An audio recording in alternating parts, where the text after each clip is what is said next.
5 Simsbury residents were recognized at the first 60 over 60 awards ceremony. These awards, created by Duncaster, honor Connecticut citizens over the age of 60 who continue to make a difference in the lives of others and in their communities. This is the first year the awards were presented. Duncaster began the search for 60 individuals who are making a difference in our community in January 2017. They received nominations from business associates, friends, family, and people who admire the accomplishments of those in their communities. Among those chosen for the first class of 60 over 60 were people who dedicated their lives to public service, authors, artists, poets, volunteers, caregivers, healthcare professionals, and executives with some of the state's most influential institutions. Those chosen were pioneers and change makers. They broke rules and they made them. They did things first and they kick-started change. They made history and they honored it. The recipients came from 29 towns across the state and were nominated by colleagues and friends, family members and admirers. With us today is one of those 60 people, Simsbury resident and SCTV jack of all trades, Mark Orenstein. Welcome, Mark. Thank you. Is this very bizarre? You are usually behind the camera here. I've been in front of the camera 2 or 3 times. Excellent. Well, I'm glad to be part of it. I'm still sweating a bit. You're still sweating a bit. It's easier to be behind. For me, it is. For you, it is. So I want to start with, why are you a very dedicated volunteer right here at Simsbury TV? Well, it goes back a few years, about 2.5, 3 years at this point. I went to a town meeting that had to be moved from town hall to the library, and I got there early because I wanted to get a seat. Okay. The reason it got moved was we knew there was going to be the town knew there was going to be a big audience at it. So I started chatting with one of the cameramen because I had watched SCTV, but I had never really been involved in it before. Okay. And he told me that they could not transmit the program live while at the library. And that was strange to me. I got home. A couple of days later, I called SCTV. Karen said, "Why don't you come down and talk to me?" And I did. And she reeled me in. She reeled you. So tell us a little bit about what you do here. Well, for that particular project, I said, the internet's here. It's in the library. It's in here. They're across the street from each other.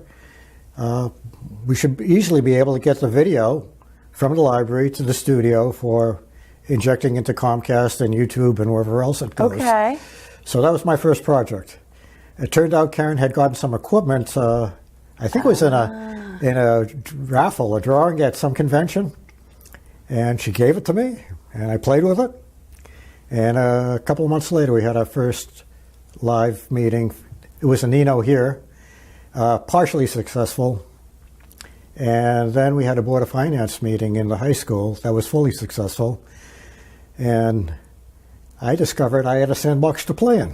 You had a sandbox. So now what are you doing for the station now? Well, we're at the end of a couple of year project to upgrade the station to high definition. Oh, okay. We had a capital raising campaign. It was matching the Hartford Foundation for Giving, did a 50-50 match with us. We raised the money. We upgraded the 6 cameras and 2 meeting rooms at Town Hall to high definition. We upgraded this room to high definition. We had and it's not just the cameras. We've truly gone from an analog world to a digital world, as everybody is doing it, and we were able to do it somewhat on the cheap. I learned a lot along the way and was able to fit things together. So you were not originally a TV guy. You came out of technology, right? Right. I did not know video, but I learned a lot about video, and it was fun. So I think of this as something of a second career for you. Tell us about your first one. First ones. Yes. Within information technology, I consider myself really as having 4 careers. 4? Yes. Wow. I started off initially working for a couple of large companies over about an 18-year period. And then in the 1980s, I formed my own company based upon an idea I had. It turned out it was successful. We ended up having a 70-person company, Wow. 50 here and 20 in Europe. Doing what? It had to do with PCs communicating with IBM mainframes Okay. at the time, and doing it cost effectively, and even that had several cycles to it. Started off with offices, and then the laptop came out, and there was another big surge with the laptop, and that was great. So you But, really yeah. have been in the right place at the right time when it comes to technology. Yeah, I think it's been fun that way. And then there was a third career in the early 1990s. I indicated to my partner that I wanted to try one final career, and that was teaching high school science. Where did you teach high school science? East Granby. Really? Yeah, so we worked out a cash out kind of deal over 3 years, and I went into the alternate route to certification program, the summer program, Yeah. and ended up in East Granby teaching physics. For how long? I was there for 17 years, but I taught physics for only 1 year, and then the PC started to flow in. I started to give some And advice, you were getting and I became the technology person for the district. So- And it was fun. It was great. It was fun. It was great because- working with teachers. I had students that would come in during study halls and do PC stuff. It was just a lot of fun. Wow. Yeah. And was that your final? So in the 2012 timeframe, I turned 67. Okay. And I decided that was sort of the end. So you've now gotten sucked into a lot of work with Simsbury TV. Clearly, you said you watched community television before. Now you're part of Yeah, it. Why is this an important function for a community? Several years back, the town had a volunteer forum.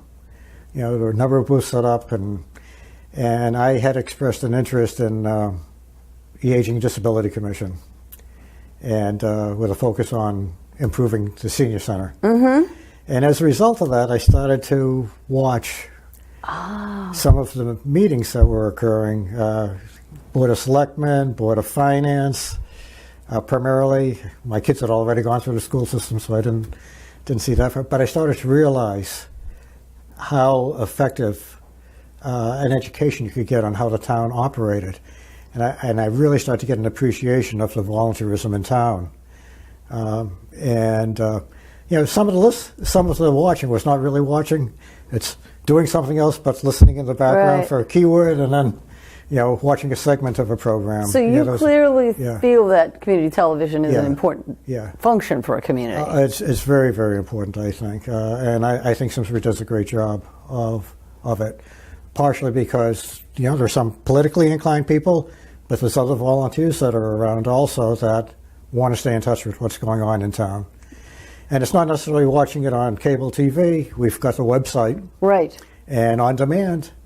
So they'll go. they'll drop in for a segment or two, and they can do that on the PC. Yeah. Yep. Yeah. Excellent. And actually now you can even do it on Comcast too. You can get to our website through your TV and watch it in high definition. There you go. Yeah. That was a new ad in by Comcast last month. So Yeah. This is not your only volunteer gig. no. Let's break them down. First, by some of the things you do in Simsbury. Well, it literally goes back to 1995-96. There was the first technology task force in the town, ITAC, Information Technology Advisory Council. That was you? Mary Glassman formed it, and Okay. I was on it, and the goal was to advise the school system at the time on what equipment to start bringing in. Okay. Because things were happening so fast. Mm-hmm. You knew Early stuff, 90s, yeah, in sure. the early 90s, you knew stuff was going to be obsolete, and they were really looking for people with a business background at the time to be able to understand what was. So you volunteered for that. So, and that lasted about 3 years or so. And then I got involved with the Aging and Disability Commission. And more recently, I am now an elected official. I'm a library trustee. I'm into my third year of that. Excellent. With a technology bent on it. I volunteer with the Simsbury Historical Society as their IT geek, and it's fun. It's fun. And the last couple of years, I'll repeat myself. I've had a sandbox to play in and do some good. Yeah. And it's been fun. And you also do something that's completely non-tech at Tanglewood. Yes. Talk about that. We have in 2000, we got a summer cottage up near Tanglewood. And we got involved with a budding children's program up there called Tanglewood for Kids. Okay. TFK. What it is a series of 7 events over the summer. 4 of the events are held on Sundays before the concert. And it's typically young musicians that come in, and for about 20 to 25 minutes, they talk. When did they get started? How did they get started? And then play a little bit. Yeah. Well, they play a little bit more initially. So Tanglewood has a couple of groups up there for the summer besides the BSO. You've got the Tanglewood. No, I can't think of the name of it. Yeah. The TMC. Right. Whatever the TMC is. Yeah, it's an institute for budding professionals. Okay. And you've got the BUTI, Boston University Tanglewood Institute for High Schoolers. Wow. Yeah. And so typically it'll be groups of them that participate in this program. And what do you do? I clap a lot. No. Besides clapping. Clapping is good. My wife and I have been organizers for a while. And, wow. Was it? And I became an MC for a couple of years, and I ended up looking for children's jokes having to do with music on the web. Is that all? And doing a little bit of an opening as a comedian on it. Like, what do you call a cow who can play really good music? What? A musician. Okay, that's what we're talking about. Yeah, stuff like that. But then that was really a minor part of it. The other part, there's 3 instrument playgrounds each year where the kids can come in and try different instruments. Oh, I love it. And I've adopted the tuba. Did you play the tuba before? No, I played the trumpet, but they're sort of all similar. But with the big mouthpiece, you can pretty much get a 3-year-old to go into it. And love that. My kid is going to be a musician. A genius. That's great. Wow. It's a lot of fun. That's a different side of the brain than the technology side of the brain. Music is a little mathematical too. Yes, I've heard that. Yeah. It's a lot of fun. Yeah. You obviously believe in the idea of volunteerism. It's why you were nominated for 60 over 60. Well, I feel I've been fortunate. My wife and I really have been fortunate in our lives. We've done a lot of what we enjoy doing. We made money at it, and it was time to give back. And if you can enjoy what you're doing and give back at the same time, it's a good deal. It's a great deal. Yeah, well, it's a great deal. The people here at the station felt you deserved a little chuck under the chin. And when we first did the first segment about this, Karen said, I think you may have been the first person nominated. She was right on it. So. This was the first year. What did you think when you got the letter that said you'd been named as in the first class of 60 over 60? Oh, I said, wow. It was, I had a big smile. It feels good to be recognized. It really, really does feel good. And what can I say? I think you said it very well. Yeah. So I feel like you're an example of the multiple careers that they're forecasting for this generation. Okay. And so if you've got someone who's thinking about retirement and thinking, well, I'm just not going to do anything. I'm just going to enjoy myself. It sounds like you would say, start another career. Any advice for that person as they weigh those alternatives? Look around. Some of this stuff is just by accident. You look around, aging and disability was... again, a little thing at night, get together, deciding, and my wife and I went to it, and we decided to pick one thing each to volunteer. So your wife is very active, too? She's pretty active also, yeah. She does Gifts of Love in Avon, and there's a group of elderly immigrants in Bishop's Corner, and she does ESL, which she's done in the past, and conversational ESL. And she English as a second language. English as a second language, yes. Yeah. Wow. Yeah. So we go our different ways, you know. I love it. But Well, we have a good time together too. So well, it sounds like you're really enjoying life. yeah, And I think the people here at Simsbury TV would probably be delighted that they're part of that. Just one of the reasons they said thank you to you by nominating you. And I wanted to let you know that we will be doing this again. So we're starting right now for the second class of 60 over 60, and we'll be... Well, I think that's wonderful.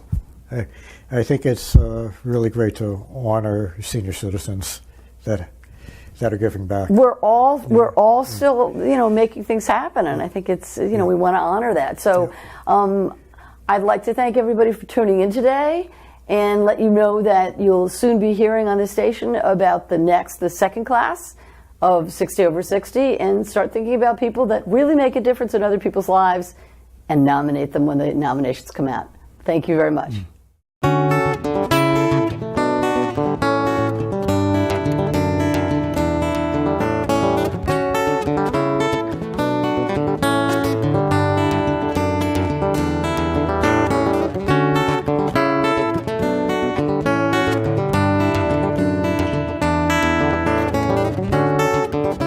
Funding for Simsbury Community Television is provided in part by contributions from viewers like you. Thank you.